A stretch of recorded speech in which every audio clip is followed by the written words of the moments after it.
আমার মতে বাঙালির পরম সৌভাগ্য যে কীর্তন বলে একটা পরিপূর্ণ সঙ্গীত রূপ বাংলা পেয়েছে, কিন্তু সেটা কীর্তনের চরম দুর্ভাগ্য যে সে বাঙালির কাছে এসে পড়েছে। কারণ এটা যদি অন্য কোনো রাজ্য হতো তাহলে আজকে তারা সমস্ত সঙ্গীতের উপরে কীর্তনকে নিয়ে সসম্মানে তারা পৃথিবীকে নিজেদের গর্ব ঘোষণা করত।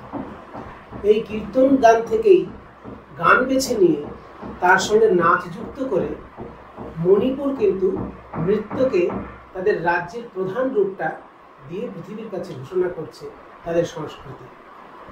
কিন্তু আমরা পারলাম না যে আমাদের নিজেদের নাচকে বা নিজেদের গানকে পৃথিবীর কাছে প্রধান রূপে প্রতিষ্ঠিত করতে। এর অনেকগুলো কারণ আছে।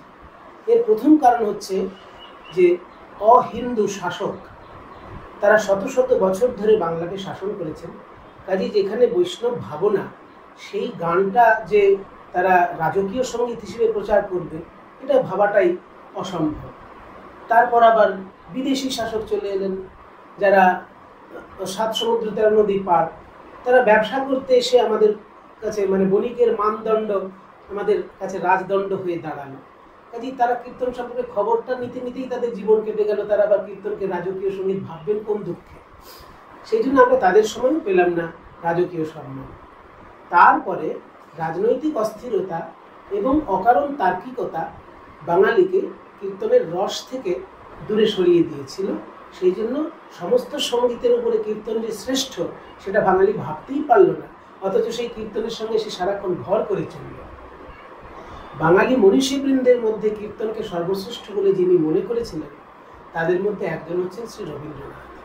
তিনি এমন একজন ব্যক্তিত্ব যে তিনি পৃথিবীর বিখ্যাত বৈজ্ঞানিক আইনস্টাইনের সঙ্গে কথা বলতে গিয়েও তিনি কিন্তু কীর্তনের কথাই বলেছেন।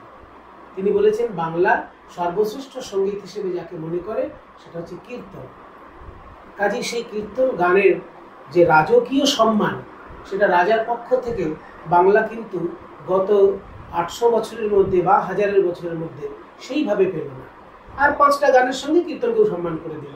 এইভাবেই সাধারণত কীর্তনের সম্মান হয়েছে, কিন্তু হওয়া উচিত ছিল সবার উপরে কীর্তনের সম্মান।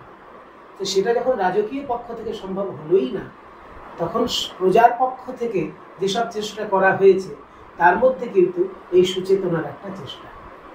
তাদের পত্রিকার মধ্যে নানা রকম বাংলার সংস্কৃতির বিষয়গুলো একবারে উঠে আসছে। তার মধ্যে এবার তারা চিন্তা করেছে যে কীর্তন গান যেহেতু বাংলার নিজস্ব সম্পদ, সেটাকে নিয়েও আমরা মানুষের কাছে পৌঁছব।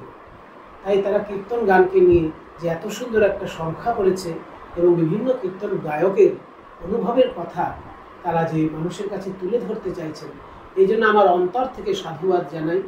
এবং এইরকম প্রচেষ্টা এনাদের দেখা দেখি আরও সবাই করুক, এটাও আমি তাদের কাছে অনুরোধ জানাই। ব্যাপক স্তরে বাঙালি অন্তত বুঝতে শিখুক যে কীর্তন তার প্রাণের সম্পদ, কীর্তন তার শ্রেষ্ঠ সম্পদ। আমি সুচেতনাকে অন্তর থেকে ধন্যবাদ জানাই।